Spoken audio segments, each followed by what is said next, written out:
They called it financial suicide.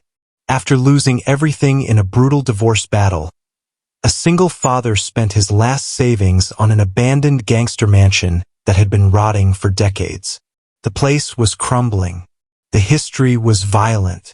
But what he discovered buried in those blood-stained walls wasn't decay or crime. It was a legacy that would rewrite his family's story and turn him from a broken man into the most dangerous protector his enemies never saw coming. Subscribe to see how this unfolds and comment where you're watching from. I will love to say hello to you just to know how far our story is going. Caleb Sterling hadn't been called lucky in a long time. Not when his wife walked out with their marriage counselor. Not when the court awarded her the house, the cars, and nearly everything else. And certainly not when, at 47 with twin 4-year-old daughters to raise, he used the last of his divorce settlement to buy a mansion everyone else thought was cursed. But standing at the rusted iron gates of the Cross estate, clutching a weathered leather duffel and a heavy flashlight as dusk settled over the Maryland countryside, Caleb felt something that had nothing to do with logic, a pull. The mansion was an overgrown beast on 15 acres of forgotten land. Once owned by Prohibition kingpin Gideon the Hammer Cross, who'd ruled half the eastern seaboard from behind these ivy-choked walls. Rumors swirled about bodies in the foundation, hidden vaults filled with blackmail files, and blood money that was never found. For decades, no one dared touch it. Caleb did. He'd found the listing buried in a government foreclosure auction. Bought it sight unseen with a single desperate bid. His lawyer called it madness. His ex-wife called it proof he'd finally snapped. But when your world has already burned to ash around you, walking into a haunted fortress feels strangely like coming home. As he gripped the heavy brass key and stepped through the rotting oak doors, dust swirling in the dying light, Caleb whispered to his sleeping daughters in the back seat of his truck. "This place has secrets, girls. And apparently so do we." He hadn't come looking for ghosts, but the house had been waiting for him. The first night was colder than Caleb expected. The ancient radiators groaned but gave no heat. He built a fire in the massive stone hearth with newspaper and logs he'd grabbed from town. It popped and crackled with more drama than warmth, but it was something.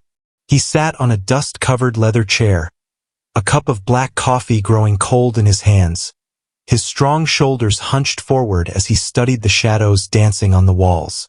The air smelled of mildew, old wood, and something else.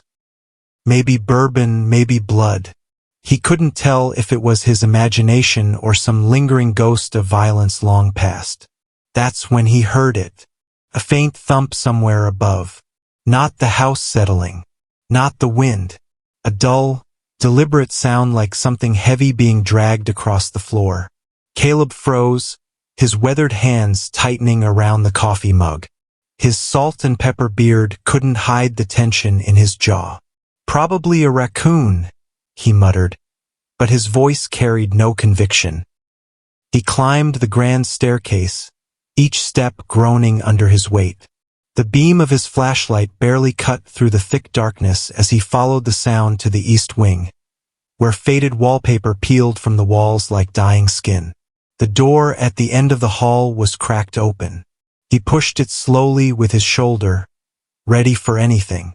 Inside was a bedroom frozen in time. Dust coated everything like snow. A massive wardrobe dominated one wall, and one of its doors hung ajar, as if someone had just finished searching through it. His breath caught. "No one else is here," he whispered to the darkness. But something in his gut told him that wasn't true. He checked every corner, every shadow. Nothing. No animals. No squatters. No logical explanation. The next morning, Caleb explored deeper. Room by room, he cleared cobwebs and opened shutters, letting sunlight flood spaces that hadn't seen light in decades. The mansion was bigger than he'd realized. 3 floors, an attic, a basement that seemed to stretch forever, and enough rooms to house an army. He found old furniture covered in sheets, a dusty mirror etched with initials GC.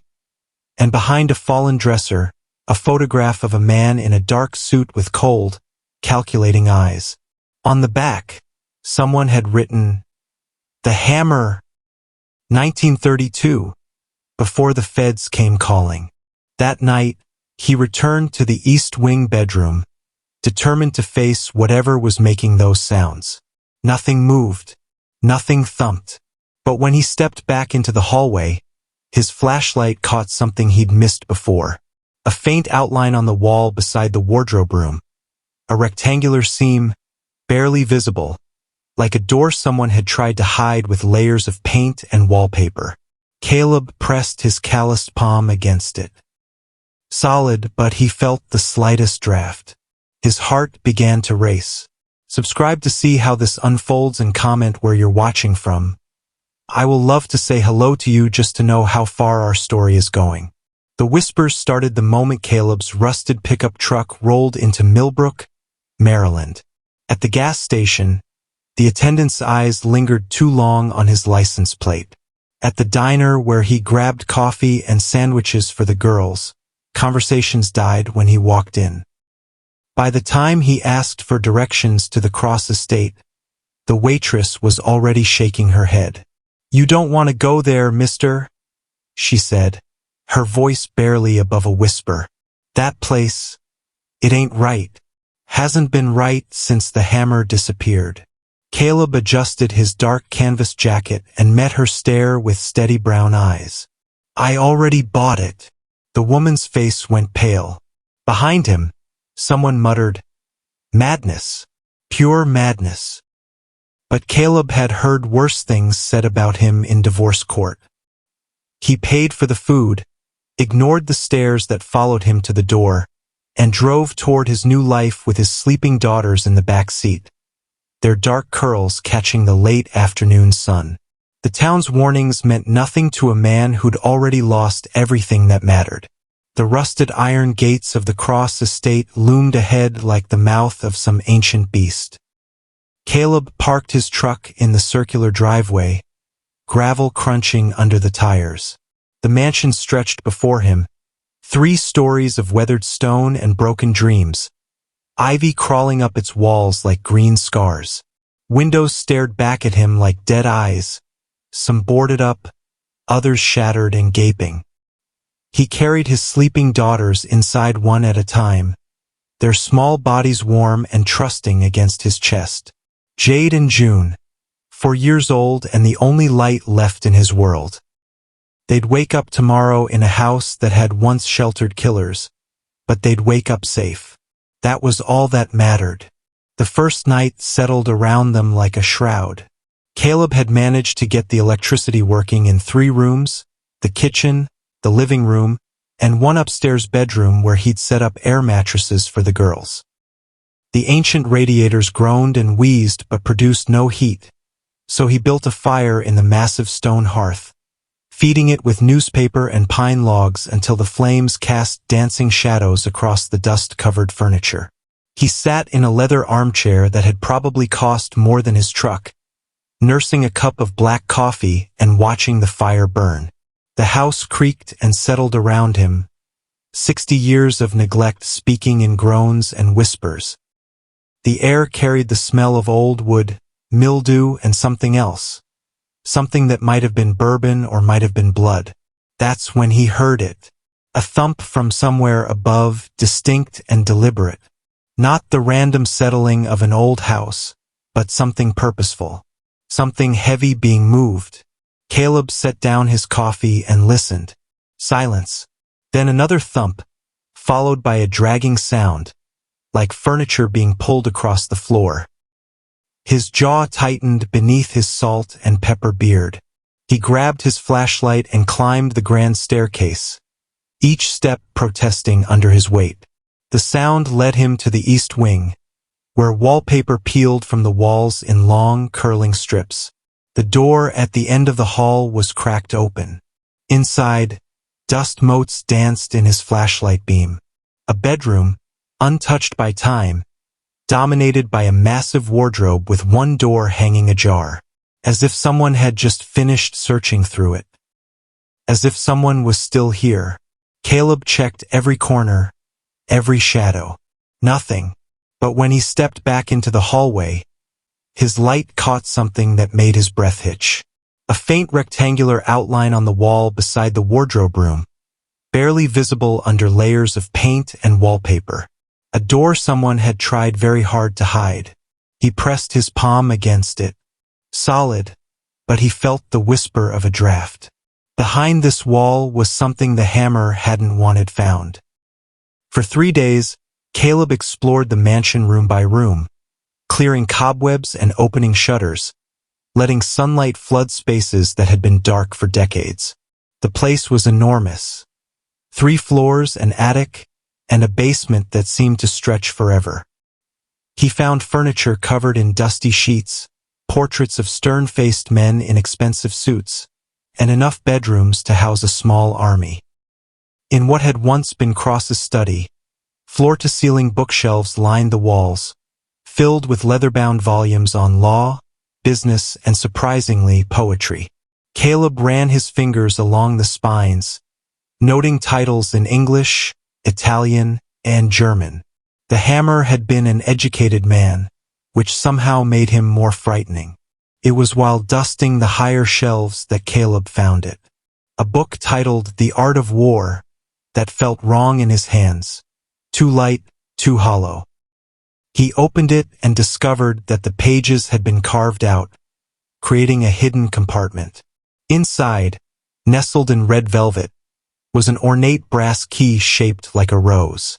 The key was warm to the touch, as if it had been waiting for him. That night, after the girls were asleep, Caleb returned to the east wing with the rose key in his pocket and a knife from the kitchen in his hand. He carefully peeled away the wallpaper along the hidden seam, revealing aged wood beneath and a rusted keyhole that matched his key perfectly.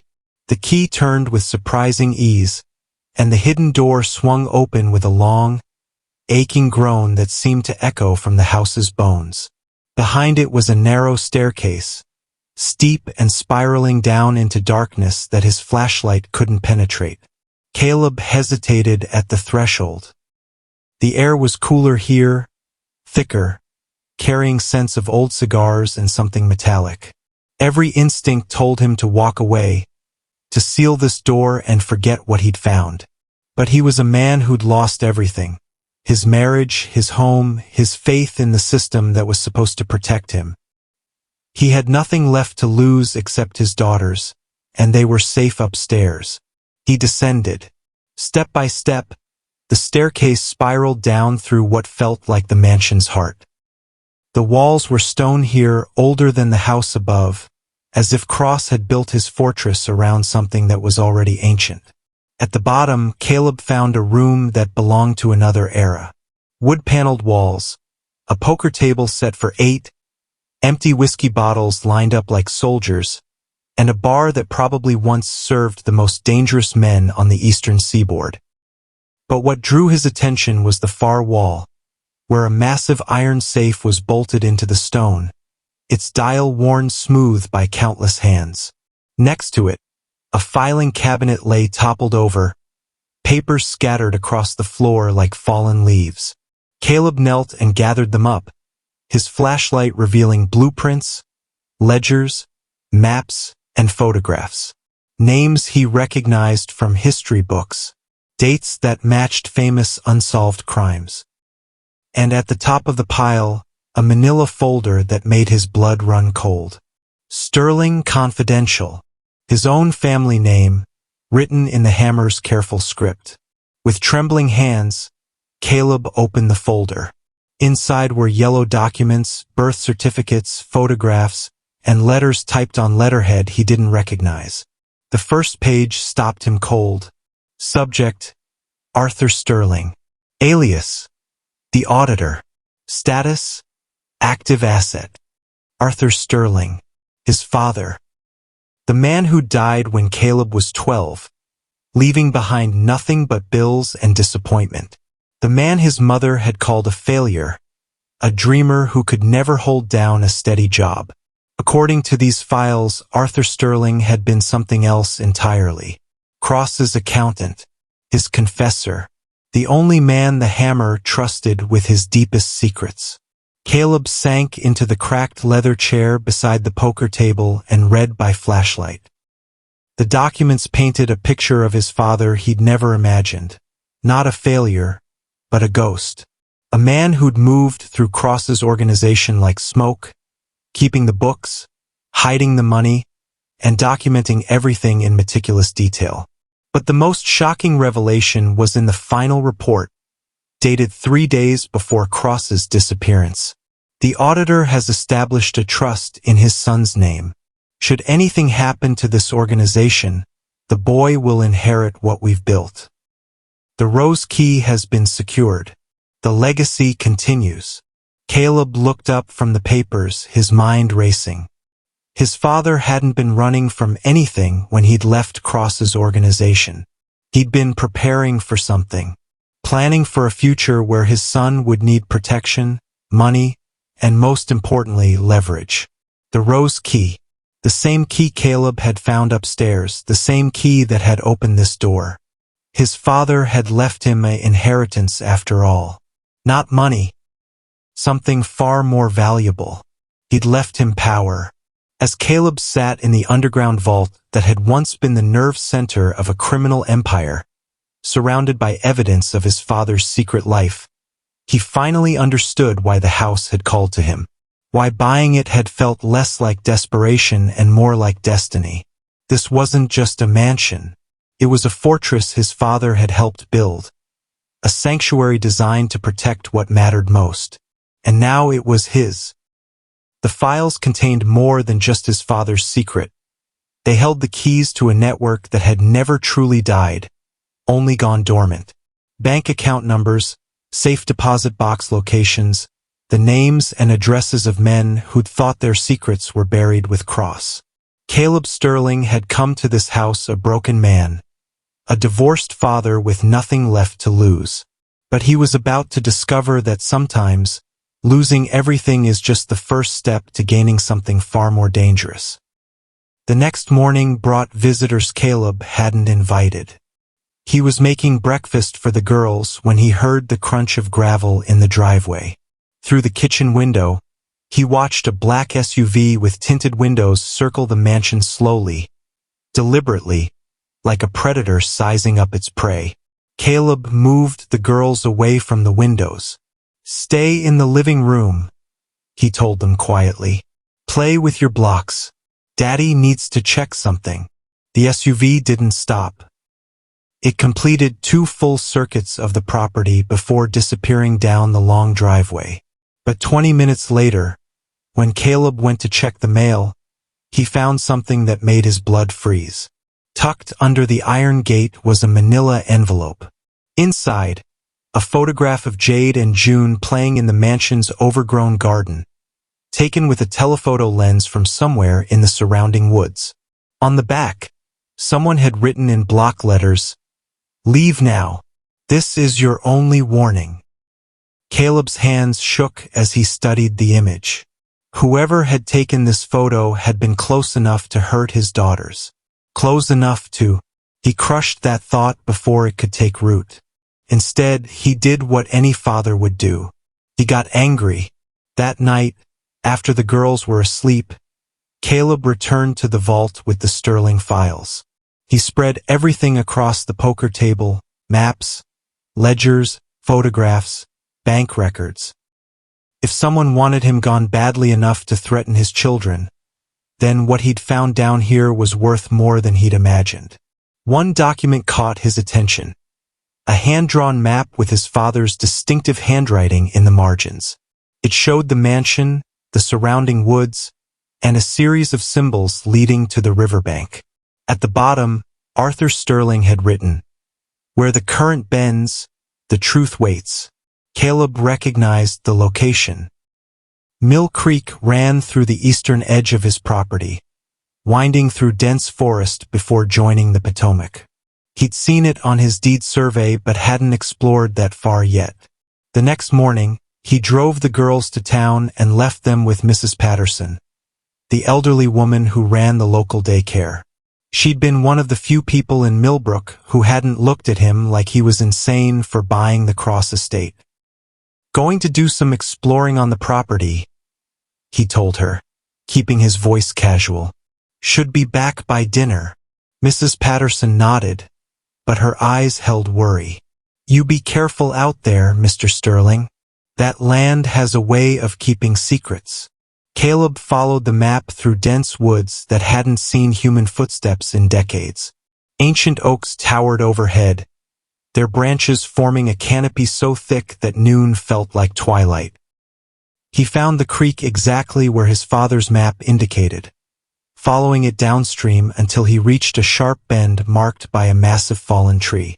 The symbols on the map led him to what looked like nothing more than a tangle of roots and rocks. But when Caleb cleared away the debris, he found a metal hedge built into the creek bank, camouflaged by 60 years of growth. The lock was old but still solid. He tried the rose key on instinct. It fit perfectly. Inside the hidden compartment was a waterproof trunk, small enough for one man to carry but heavy enough to require both hands. Caleb dragged it back to the mansion, his heart pounding with each step. Whatever his father had hidden here, it was important enough to bury and map. In the vault, by the light of LED lanterns he'd brought from town, Caleb opened the trunk. Inside were stacks of documents in waterproof containers, more photographs, and something that made him whistle low under his breath. Gold bars, each one stamped with dates from the 1930s. But the real treasure was in the documents. These weren't just Cross's records, they were insurance policies. Photographs of prominent politicians accepting briefcases of cash. Bank records showing money laundering operations that reached into the highest levels of government. Names, dates, places, all meticulously documented by his father. The auditor had been busy. One file contained current information, recent photographs, updated addresses, bank records from the last 5 years. Someone had been maintaining Arthur Sterling's network, keeping the information current. At the bottom of the pile was a business card. Atticus Finch, attorney at law, Annapolis, Maryland. The next day, Caleb drove to Annapolis. Finch's office was in a restored colonial building near the harbor, the kind of place that whispered old money and older secrets. The man himself was exactly what Caleb expected, silver-haired, steel-eyed, with the bearing of someone who'd never lost a case he cared about winning. "Mr. Sterling," Finch said, rising from behind an antique desk. "I wondered when you'd find your way to me. You knew my father. Arthur Sterling was the most careful man I ever met. He prepared for every possibility, including this one." Finch gestured to a chair. "Please sit. We have much to discuss." Over the next hour, Finch laid out the reality of Caleb's situation. The Cross organization had never truly died. It had evolved, gone legitimate in some areas while maintaining its darker operations in others. The Sterling files were leverage against some of the most powerful men on the East Coast, men who thought their secrets had died with the hammer. "Your father established a trust," Finch explained. "Everything Cross built, everything he hid, it's legally yours now. The mansion, the land, the accounts he established in Switzerland and the Caymans. But more importantly, you hold the keys to a network that could destroy careers and topple governments. And the people who want me gone?" Finch's smile was razor-thin. "They represent certain interests who would prefer the past remain buried. But they've made a tactical error by threatening your children. That gives us legal grounds to take the offensive." By the time Caleb returned to the mansion that evening, storm clouds were gathering on the horizon. The girls were asleep in their room when he heard vehicles approaching. Not one this time, but several. Through the windows, he counted 3 black SUVs and a van parked at his gate. Men in dark suits emerged, moving with military precision toward the house. In the lead was someone Caleb recognized from the Sterling Files, Marcus Webb, a man who'd built a political career on the foundation of Cross's old money. The storm broke just as they reached the front door, but Caleb was ready for them. His father's files had included more than financial records. They'd contained architectural blueprints of the mansion, including modifications Cross had made during Prohibition. Hidden passages, reinforced rooms, and most importantly, a security system that was decades ahead of its time. As the first man tried to pick the front door lock, steel shutters slammed down over every window. As they moved to the side entrances, those doors sealed themselves with hidden deadbolts. The mansion had become a fortress, just as Cross had designed it. From the mansion's central control room, hidden behind the kitchen pantry, Caleb watched his uninvited guests on closed-circuit cameras that his father had maintained and updated over the years. He spoke into an intercom that carried his voice to speakers throughout the grounds. "Gentlemen," his voice echoed across the estate, distorted by the storm. "You're trespassing on private property. You have 60 seconds to leave before I contact the authorities." Webb's voice came back through a bullhorn. "Sterling, we just want to talk. Send out the files, and we'll leave you and your daughters alone." Caleb's blood went cold. They knew the girls were here, but what they didn't know was that Cross Manor had been built for war. From hidden panels in the walls, floodlights blazed to life, turning night into day. Motion sensors activated sprinkler systems that had been modified to spray not water, but a mixture that would make their vehicles inoperable. And deep beneath the house, a generator that had been maintained for 60 years roared to life, ensuring that the mansion's defenses would never fail. The siege lasted through the night. Webb's men tried every entrance, every window, even attempted to cut through the steel shutters with power tools. But Cross had built this place to withstand federal raids, and it held against everything they threw at it. As dawn broke, the storm passed, and with it, Caleb's patience. He activated the mansion's external communication system, broadcasting on every emergency frequency in Maryland. His voice carried for miles, picked up by police radios, fire departments, and news stations. "This is Caleb Sterling at the Cross Estate. I'm under siege by armed men led by Congressman Marcus Webb. I have evidence of political corruption dating back 60 years. And they're trying to kill me and my daughters to keep it buried. If anything happens to us, copies of everything have been sent to the FBI, the Washington Post, and 63 other news organizations." It was a bluff, but a good one. Within an hour, state police surrounded the mansion. Webb and his men were gone, but Caleb had won more than just a single battle. He'd announced to the world that the Sterling Files existed, and that trying to silence him would only make them public faster. 3 months later, the mansion had been transformed. The Sterling Sanctuary, as the locals now called it, had become something Cross never could have imagined. A haven for fathers fighting for their children. The guest rooms housed men who'd lost everything in divorce court, who needed time to rebuild their lives and their relationships with their kids. Caleb stood on the front steps, watching Jade and June play in the garden, where weeds had once grown. The money from the Swiss accounts had funded renovations, legal aid, and a trade school that taught practical skills to men starting over. Atticus Finch approached from the circular driveway, carrying a briefcase and wearing the satisfied expression of a man who'd just won another case. "The last of Webb's associates took plea deals this morning," Finch announced. "The network is finished. Your father's work is finally complete." Caleb nodded, but his attention was on his daughters. They were building something in the dirt, not castles but what looked like a fortress of their own. "He knew this would happen, didn't he?" Caleb asked. "My father. He knew someone would eventually come for what Cross left behind.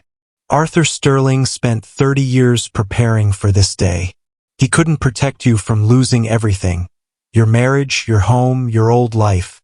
But he could ensure that when you fell, you'd land somewhere you could build something better. As the sun set over the Maryland countryside, Caleb Sterling stood in the doorway of what had once been a gangster's fortress and was now something else entirely. A home, a sanctuary, and a testament to the truth that sometimes the end of one story is just the beginning of another. The mansion's ghosts were finally at peace. And for the first time in years, so was he. Subscribe to see how this unfolds and comment where you're watching from. I will love to say hello to you just to know how far our story is going.